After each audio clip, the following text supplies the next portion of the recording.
So let's start next topic, motional EMF from Faraday's law. तो अब हम देखने वाले हैं कि इंड्यूस ईएमएफ का जब किसी कंडक्टर की मोशन करने में जाए तो मैग्नेटिक फील्ड के अंदर तो एक ईएमएफ इंड्यूस होगा किसके अकॉर्डिंग, फैराडेज लॉज के अकॉर्डिंग। तो उसको हम स्टार्ट कर रहे हैं और उसके लिए हम एक्सप्रेशन भी ऑब्टेन करेंगे कि क्या ईएमएफ होना चाहिए। तो उसको करने के लिए हमने मान लिया कि लेट्स सपोज एक मैग्नेटिक फील्ड है जो प्लेन ऑफ पेपर के, अगर प्लेन ऑफ पेपर को माने तो उससे inward direction, perpendicularly inward direction में, ठीक है। यूनिफॉर्म मैग्नेटिक फील्ड हमने एज्यूम कर लिया sir. Direction of magnetic field is cross, that means perpendicularly inward. Now इसके अंदर हमने क्या किया कि एक कंडक्टिंग रे कर दी कुछ इस तरीके से यू शेप कंडक्टिंग रेल या कंडक्टिंग ट्रैक बोल सकते हो, वो रख दी। और ये almost very good conductor, that means ये जो रेल ली है हमने यू शेप की, इसका रेजिस्टेंस ऑलमोस्ट बहुत कम है या नेग्लिजिबल आप मान सकते हो।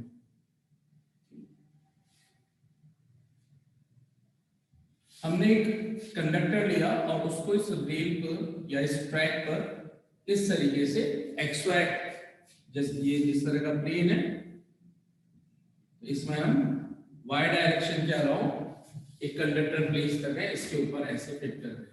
फिर हमने रख दिया था एक कंडक्टिंग रॉड रख दी, मान लीजिए। इस रॉड को हम मूव करवाने वाले हैं, इसको हम नाम दे रहे हैं P, Q और RS।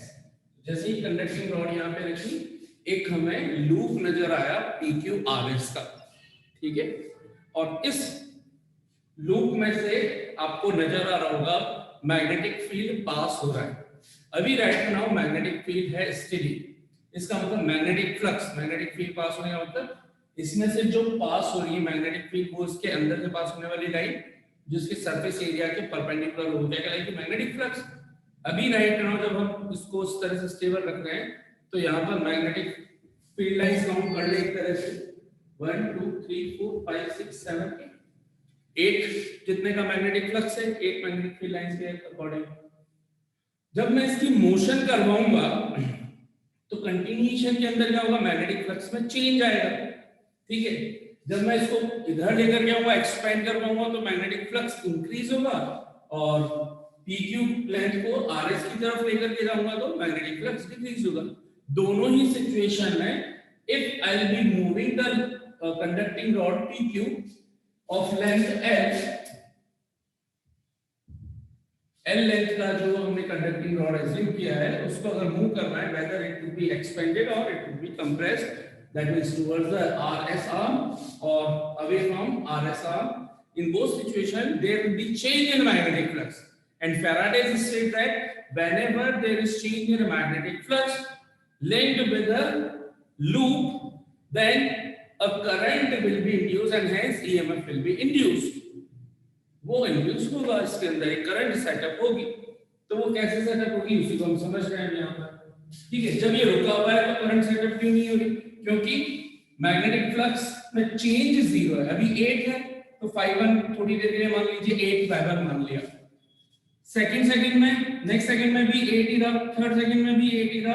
अगर ये स्टेबल यहीं पे रखी हुई है तो since magnetic flux is not changing on the magnetic flux constant, so change in magnetic flux will be 0, 8 minus 8 0, magnetic flux 0 हो गया।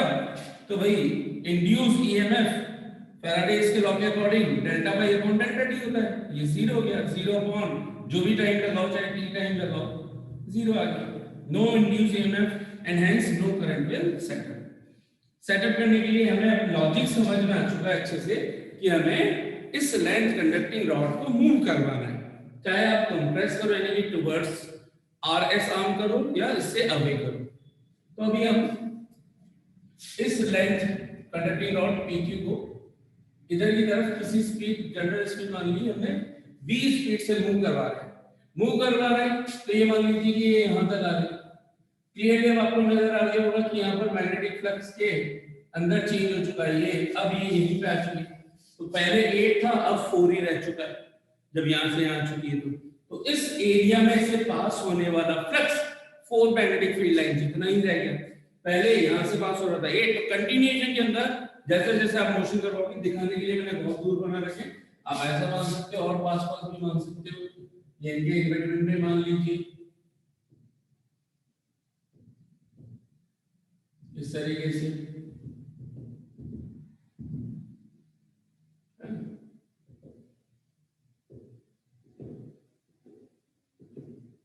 तो आपको समझने में और आसानी हो जाएगी। ये देखिए साहब मैग्नेटिक फ्लक्स अच्छा खासा चेंज हो रहा है ना। सो मैग्नेटिक फ्लक्स में होगा चेंज तो करंट विल सेट अप और EMF will be set up.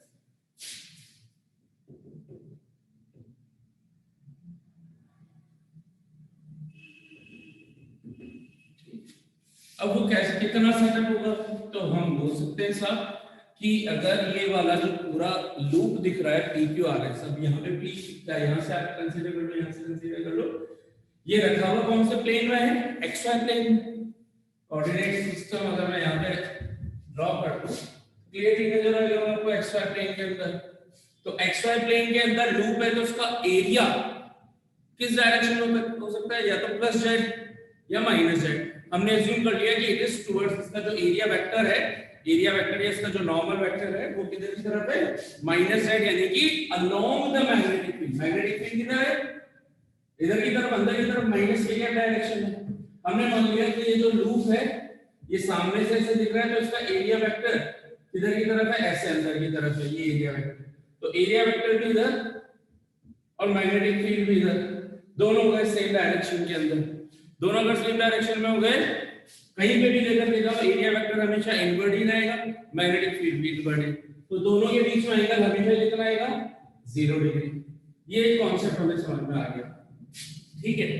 तो अब इन जनरल बात कर लेते हैं कि हमने इसको कितना मूव किया, ठीक है। तो मान लीजिए हमने इसको x डिस्टेंस की यहां से यहां तक लिया है, मान लीजिए इसको मैंने x ही बोल दिया या dx आप मान सकते हो उस लेंथ को, ठीक है। तो x मान लो dx मान लो, जैसे भी मर्जी बढ़े आप ऐसे कर सकते हैं। तो अगर मैं x मान लो यूं जनरल, तो मूव करवाते टाइम x डिस्टेंस, x जितना इसको मूव करवाते टाइम, l लेंथ को मूव करवाते टाइम मैग्नेटिक फ्लक्स में कितने से चेंज आया, इतने से चेंज आया, जितना ये इधर दिख रहा है। कितना इससे कितना इसका कितना एरिया कवर कर लिया इसने, कितना एरिया कवर कर लिया, L into x, यस और no, L into x area cover कर लिया, ठीक है। सो मान लीजिए हमने, या फिर आप इसको ऐसे भी बोल सकते हैं, x इसको ना मानो तो डिक्रीजिंग वे में मानोगे तो आप इसको x यहां मान लीजिए, वरना बहुत से लोग ये कह सकते हैं कि सर ये तो खत्म हो गया ना, तो आप इसको x मान लो। कि हमने इसको इस तरह से मूव कर दिया कि ये वाली आर्म जब यहाँ पे पहुंच गई PQ, तो ये वाली डिस्टेंस कितनी रह गई, x। तो अब एरिया कितना बच रहा है, बताइए एरिया कितना हो जाना चाहिए, इसको यहां से यहां तक ले आए, x डिस्टेंस है ये जो L into x, ठीक है। So here after motion of conducting rod, after motion of conducting rod of length L,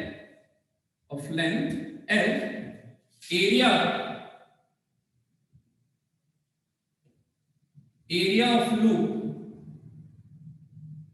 after motion of conducting rod of L till distance x, area of loop will be A is equals to L into x. Since here area vector A vector and magnetic field B vector are in the same direction, in the same direction, that is B vector is parallel to A vector. Sir. Therefore, here area vector, A vector, magnetic field are in the same direction. Therefore, क्या हो जाएगा? Theta will be 0 degree. Since here during motion of conducting rod of conductor, magnetic flux is decreasing, that means changing. Therefore, according to which law? Faraday's law, and EMF, and hence and current must be induced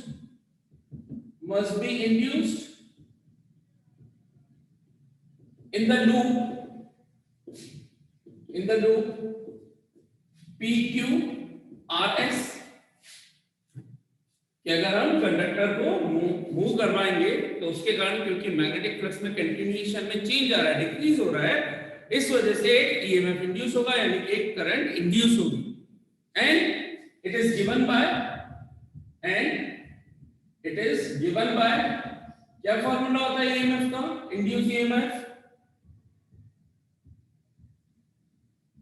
what is the formula?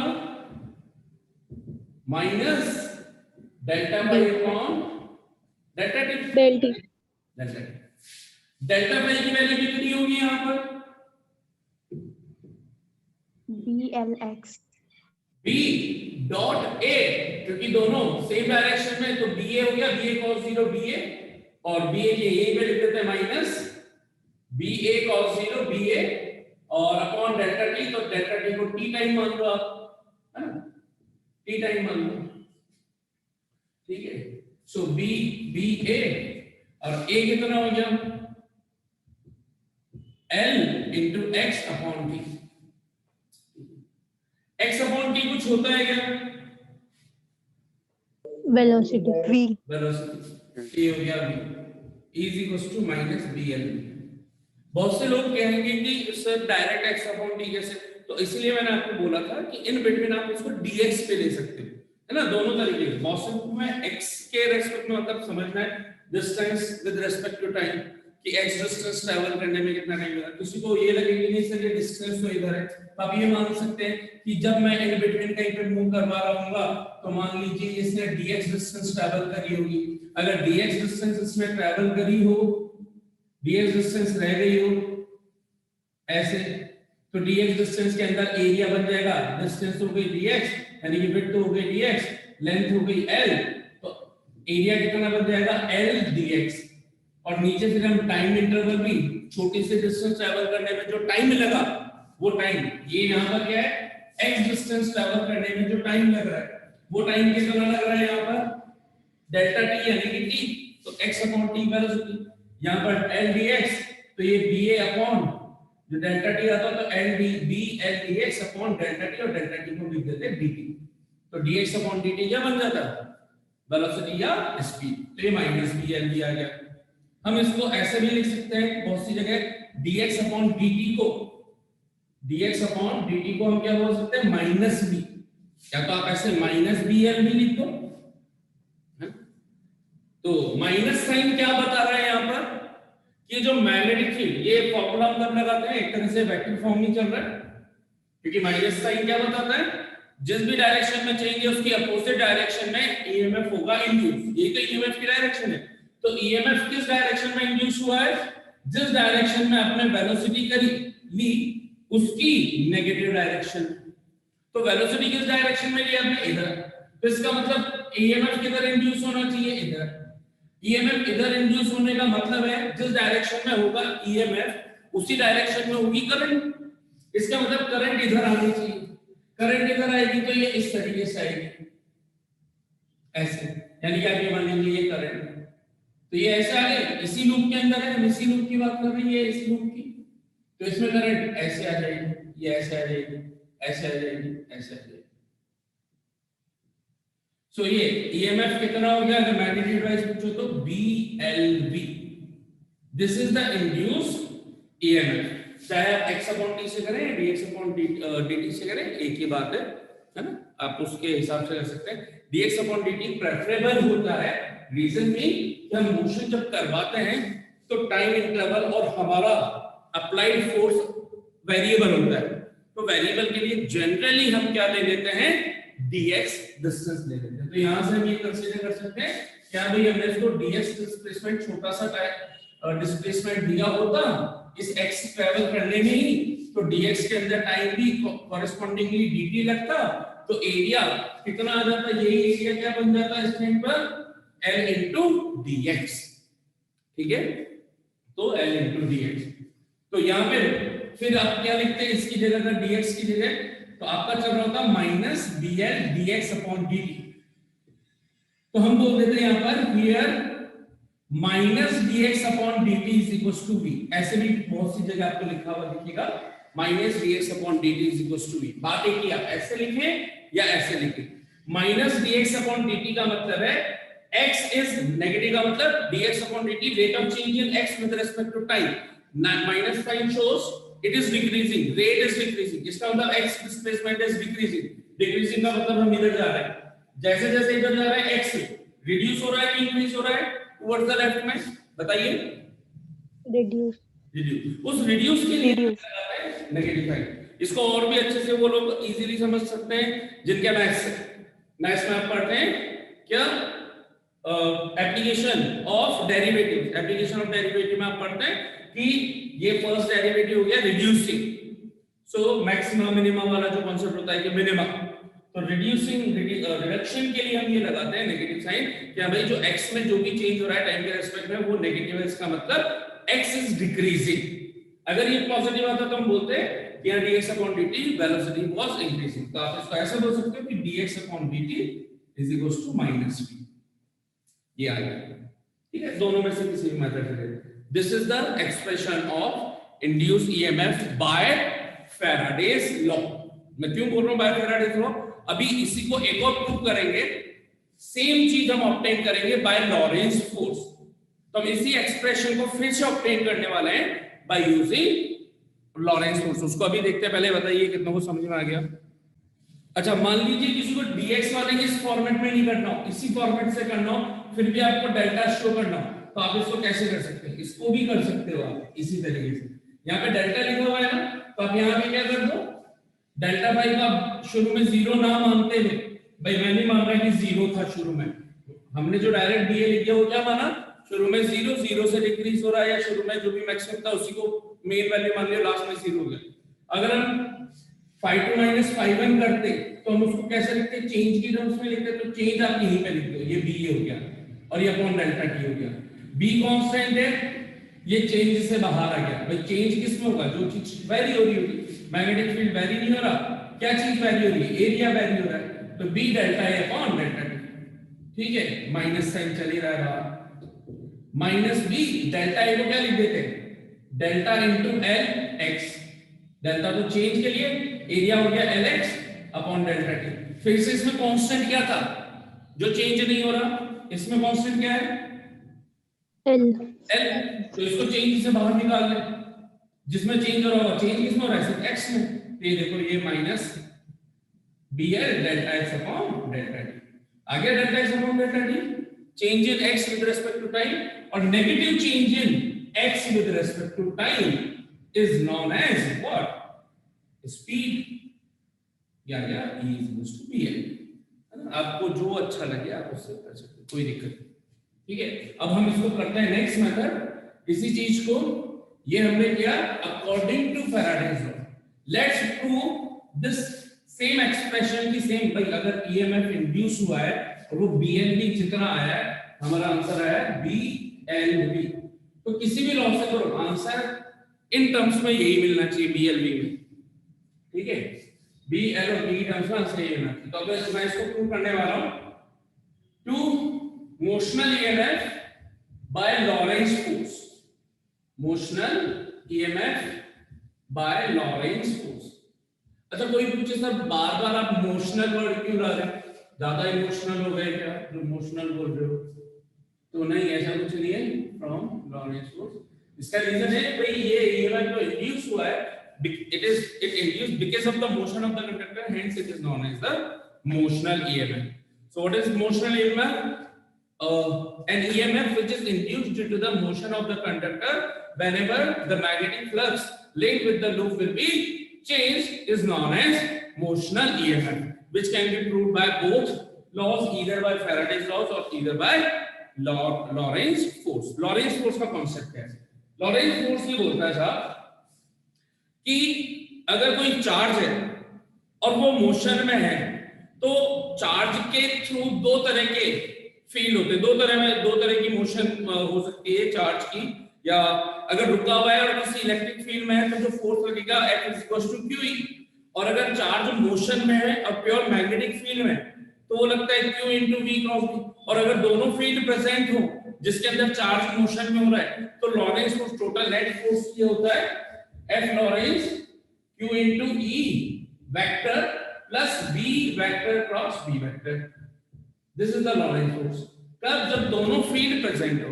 हमने यहाँ पर सिर्फ कौन सा field choose कर रखा है? सिर्फ मैग्नेटिक फील्ड। तो यहाँ पर अगर मैं लॉरेंस फोर्स पूछूं तो वो क्या होना चाहिए? जो लॉरेंस फोर्स है वो मैग्नेटिक फोर्स के बराबर होगा, और वो कितना होना चाहिए? Q × V cross B। अब इस चीज को यहाँ से हम वेरीफाई करना स्टार्ट करते हैं जल्दी जल्दी। Q × V cross B। Q का मतलब वो चार्ज जो मोशन में, V किसके लिए है? जो चार्ज मूव कर रहा है उसके लिए। B वेक्टर जो चार्ज मूव कर रहा है उसकी चार्ज की मोशन की डायरेक्शन B के साथ कितनी। ऑलराइट, हमें पता है हमने ये कंडक्टिंग रॉड ली, तो ये जो कंडक्टिंग रॉड होती है क्या ये बहुत सारे फ्री इलेक्ट्रॉन से मिलकर बनी हुई है? Sir yes sir। सो इलेक्ट्रॉन भले ही इस रॉड में हियर एंड देयर अभी मूव कर रहे हो, हमने कोई एक्सटर्नल इसके ऊपर इलेक्ट्रिक फील्ड एसोसिएट नहीं किया जिस वजह से कि सभी इलेक्ट्रॉन ऊपर ही जा रहे हो या सभी नीचे आ रहे हो। हां, अभी कुछ भी नहीं, अभी इस रॉड में फ्री है, रैंडमली मूव कर सकते हैं, और इस तरह से मूव करेंगे कि अगर ये रुका हुआ है तो इसके अंदर नेट करंट जीरो रहेगी। Just like a normal conductor, कोई आयरन की रॉड है उसका आप हाथ टच करोगे तो आपको करंट थोड़ी आएगा जब तक हम उसको बैटरी से कनेक्ट ना करते। कभी बैटरी से कनेक्ट किया ही नहीं। हाँ, ये पता है इसमें इलेक्ट्रॉन से यानी कि चार्ज है और वो भी फ्री चार्ज है। जब मैं कंडक्टर को मूव कराऊंगा तो क्या हर एक इलेक्ट्रॉन सेम स्पीड से, अगर v स्पीड से कंडक्टर को मूव कराऊं तो क्या हर एक इलेक्ट्रॉन इसमें कहीं पे भी हो, लेकिन क्या सभी एक साथ v स्पीड से मूव हो रहे हैं क्या? Yes no? ये चीज समझ में आनी चाहिए। yes sir। अगर मैं रॉड को मूव करवा रहा हूं तो इसमें रहने वाले इलेक्ट्रॉन भी तो अपने आप उसके साथ मूव हो गए, और सभी की डायरेक्शन इधर है। एक तरह से माइनस आई कैप, इसको माइनस आई कैप मान लो, इजी रखने के लिए सारी कैलकुलेशन ताकि हमें आसानी से समझ में आता है। ये माइनस आई कैप, ये प्लस आई कैप, ऊपर वाला जे कैप, नीचे वाला माइनस जे कैप, और इनवर्ड वाला माइनस के कैप, बाहर वाला प्लस के कैप। इस नोटेशंस को देते हुए हम काम करते हैं। तो यहां पर अगर मैं मैग्नेटिक फोर्स बोलूं तो Fm वेक्टर लगा रखा है सामने, इसका मतलब यहां पे जो भी वैल्यू रखनी है विद डायरेक्शन रखनी है। Q की वैल्यू कितनी होगी? माइनस ही। V क्रॉस B, जल्दी से बताइए V की डायरेक्शन किधर है? माइनस आई कैप। तो V माइनस आई कैप, V माइनस आई कैप क्रॉस B की डायरेक्शन माइनस के कैप। माइनस के कैप। हमें पता है कि क्रॉस प्रोडक्ट सिर्फ वेक्टर्स के बीच में ही हो सकता है, तो वेक्टर कौन? माइनस आई कैप माइनस के कैप। तो ये V और B तो बाहर लिख दिया मैंने, तो माइनस E V B, और ये हो गया माइनस और माइनस प्लस, तो ये बन गया आई कैप क्रॉस के कैप। जल्दी से बताइए, आपको रूल पता होगा ये वाला आई जे के, अगर क्लॉकवाइज घूमते हैं तो पॉजिटिव आता है और एंटी क्लॉकवाइज घूमते हैं तो नेगेटिव आता है। तो आई क्रॉस के क्या बना? माइनस जी, है ना? समझ में आ गया होगा कि ये आई से के इधर आ रहे हो तो माइनस जे आना है। ठीक है, माइनस और minus plus e b b j k. हमने सब लॉरेंट मैग्नेटिक फोर्स निकाल लिया। इसका मतलब ये जो फोर्स है ये फोर्स किस पर लगता है? चार्जेस पर। जो चार्ज मोशन में होता है, यहाँ चार्ज कौन सा है? इलेक्ट्रॉन। इलेक्ट्रॉन पर एक मैग्नेटिक फोर्स लग रहा है जिसकी डायरेक्शन प्लस जे कैप में। किस पर लग रहा है? मैं चार्ज का नाम ले चुका हूं क्योंकि चार्ज की वैल्यू में सब्स्टिट्यूट कर चुका हूं, तो अब मैं केवल चार्ज नहीं बोल रहा हूं, अब मैं इलेक्ट्रॉन बोल रहा हूं प्रॉपर्ली कि एक यहां पर मोशन में होने वाले जो भी कंडक्टर्स के साथ साथ साथ गए थे उन सभी इलेक्ट्रॉन्स पर एक फोर्स लग रहा है जिसकी डायरेक्शन है प्लस जे कैप। प्लस जे कैप का मतलब लेटर्स वाइज क्या लिखूं? P2Q या Q2P? Q2P. P2Q या Q2P? नीचे से ऊपर होगी ना upper direction, Q2P along Q2P। तो इस मैग्नेटिक फोर्स के कारण इसमें रहने वाले सभी इलेक्ट्रॉन जब इधर मूव कर रहे हैं तो इन पर एक मैग्नेटिक फोर्स ऊपर लग रहा है। मैग्नेटिक फोर्स ऊपर लग गया, मैग्नेटिक फोर्स ऊपर लगा तो इनको इनके ऊपर फोर्स लगने लग गया और ये सभी इलेक्ट्रॉन धीरे धीरे करके P की तरफ एक्यूमुलेट होना स्टार्ट हो गए साहब, है ना। जो यहाँ वाला इलेक्ट्रॉन था वो यहाँ पहुंच गया, जो यहाँ वाला इलेक्ट्रॉन था वो भी धीरे धीरे यहाँ पहुंच गया। जैसे जैसे इलेक्ट्रॉन यहाँ पहुंचते जा रहे हैं, एक्यूमुलेट होते जा रहे हैं, जो यहाँ से छोड़ के जाएगा क्या उतना ही पॉजिटिव चार्ज यहाँ दूसरे एंड पर इंड्यूस होगा? यस और नो? Yes. ये समझ में आता है सभी को? क्या यहाँ पर पॉजिटिव चार्ज और ये सभी के सभी नेगेटिव चार्जेस हैं? क्या एक इस मोशन के कारण जो एक्यूमुलेशन हुई इलेक्ट्रॉन्स की उस वजह से एक एंड पर पॉजिटिव चार्ज नजर आना स्टार्ट हुआ, यानी कि पॉजिटिव चार्ज की डेंसिटी बढ़ना स्टार्ट हुई और एक तरफ नेगेटिव। क्या इस वजह से एक तरह की वर्चुअल बैटरी का सेटअप हो गया? क्या देखना, ये बैटरी सेटअप हो गई क्या? Yes, sir. ये बैटरी सेटअप हो गई है ना। जो बैटरी हम ऐसे दिखाते हैं उसकी जगह इसको ऐसे खड़ा कर दिया, ये बैटरी सेटअप हो गई। एक ईएमएफ इंड्यूस होना स्टार्ट हो गया, एक वर्चुअल बैटरी यानी कि ईएमएफ इंड्यूस हो गया। इस ईएमएफ की डायरेक्शन किधर की तरफ है? प्लस से माइनस की तरफ होती है ना। ई की डायरेक्शन किधर होती है? ये जो ईएमएफ इंड्यूस हुआ पॉजिटिव टू नेगेटिव, तो ईएमएफ की डायरेक्शन में पॉजिटिव चार्ज मूव करते हैं। और इलेक्ट्रॉन के लिए पूछूं तो इलेक्ट्रॉन किधर की तरफ अट्रैक्ट होंगे? Positive. Positive, negative charge positive की तरफ आएंगे। तो मैग्नेटिक फोर्स का काम तो है ऊपर भेजना। इस ईएमएफ इंड्यूस होने के कारण, इस ई के कारण एक इलेक्ट्रोस्टैटिक फोर्स लगा, Fe is equals to QE, Fe is equals to QE, QE vector. Fe की डायरेक्शन, F इलेक्ट्रोस्टैटिक फोर्स की डायरेक्शन, इलेक्ट्रिक फील्ड जिधर सेटअप हुआ, ईएमएफ जिधर सेटअप हुआ उस डायरेक्शन में ही ऊपर की तरफ। इसका काम होगा अच्छा किस पर? Q पर। Q कौन? अगर आप किसी को दिक्कत आ रही हो तो माइनस E देख लो। E की डायरेक्शन है प्लस जे कैप, मैंने यहाँ वैल्यू रख दी और इजी करने के लिए। E की डायरेक्शन प्लस जे कैप, फाइनली बना E माइनस जे कैप। तो बताइए इलेक्ट्रोस्टैटिक फोर्स किधर लग रहा है? E इनटू माइनस जे कैप। किधर लग रहा है इलेक्ट्रोस्टैटिक फोर्स? डाउनवर्ड। किस पर लग रहा है ये? इलेक्ट्रॉन। तो electrostatic force electric field setup होने के कारण यानी कि ईएमएफ सेटअप होने के कारण लग रहा है नीचे, मैग्नेटिक फोर्स लग रहा है ऊपर। इसका मतलब हम क्या बोलते हैं? एक सिचुएशन ऐसी आएगी कि पूरा प्रोसेस होते होते ये दोनों फोर्स क्या हो जाएंगे आपस में?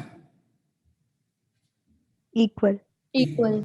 सो उस टाइम पे ये मोशन बंद हो जाएगी, एक जगह पे अब ये सेटअप आकर के रुक जाएगा।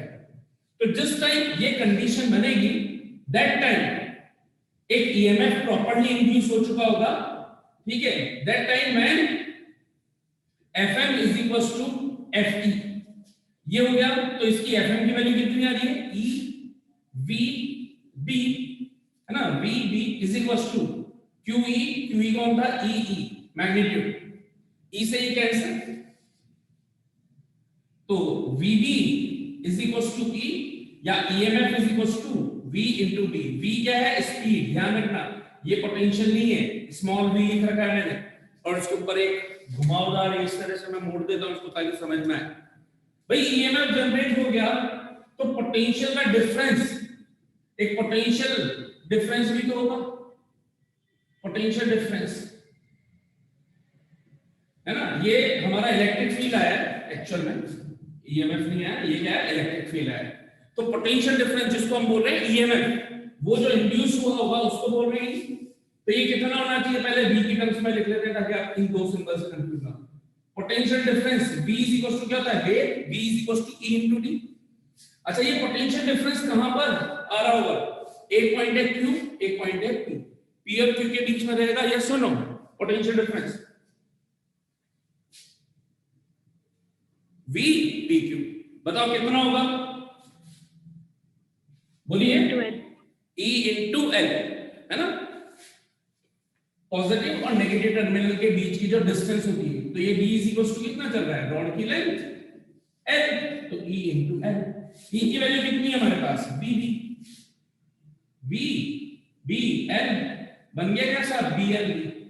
और क्या ये B PQ जो पोटेंशियल डिफरेंस है इसी को हम इंड्यूस ईएमएफ बोल रहे हैं क्या,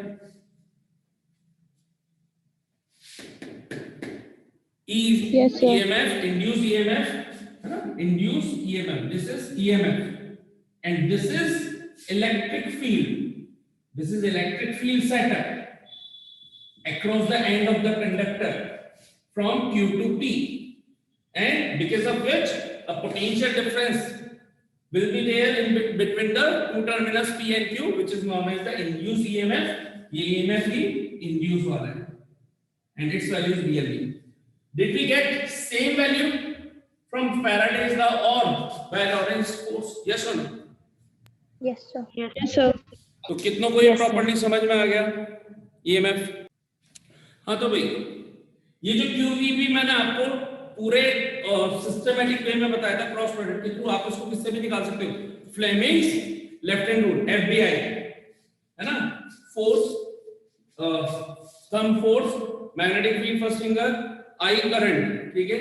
तो ध्यान से देखें यहाँ पर FBI, B है अंदर की तरफ, इलेक्ट्रॉन्स इधर मूव कर रहे हैं तो करंट किधर रही होगी, इलेक्ट्रॉन की अपोजिट डायरेक्शन में। तो देखो ये मेरा, ये करंट की डायरेक्शन, इलेक्ट्रॉन की मोशन है इधर, इलेक्ट्रॉन इधर मूव कर रहे हैं तो इनसे एसोसिएटेड करंट की डायरेक्शन भी प्लस आई है। मैंने लेफ्ट हैंड लिया, फर्स्ट फिंगर अंदर, ये इधर, फोर्स किधर लग रहा है, इलेक्ट्रॉन से ऊपर ही लग रहा था, Q से P, इलेक्ट्रॉन एक्टिवेट हुए यहाँ पर, करंट इस तरीके से प्रॉपर्टी सेटअप हो गई PQRS। रीजन समझ में आ गया, जल्दी से बताइए करंट कितनी सेटअप हुई होगी, पोटेंशियल डिफरेंस अपॉन R मैंने मान लिया इस कंडक्टर का रेजिस्टेंस है, रेल बाकी की जो पूरी ट्रैक है उसको तो नेग्लिजिबल मान रखा है, तो यानी कि पूरे PQRS का कंडक्टर का रेजिस्टेंस ही R है, जो एक्चुअल में इसका PQ का, इसके कंपैरिजन में पूरी बाकी की जो ट्रैक है उसका रेजिस्टेंस नेग्लिजिबल मान रखा है। EMF कितना हो गया, BLV upon R, BLV upon R हमारे पास क्या आ गई, करंट, ठीक है। सो यहाँ पे कितनों को ये प्रॉपर्टी, ये भी चीज समझ में आ गई।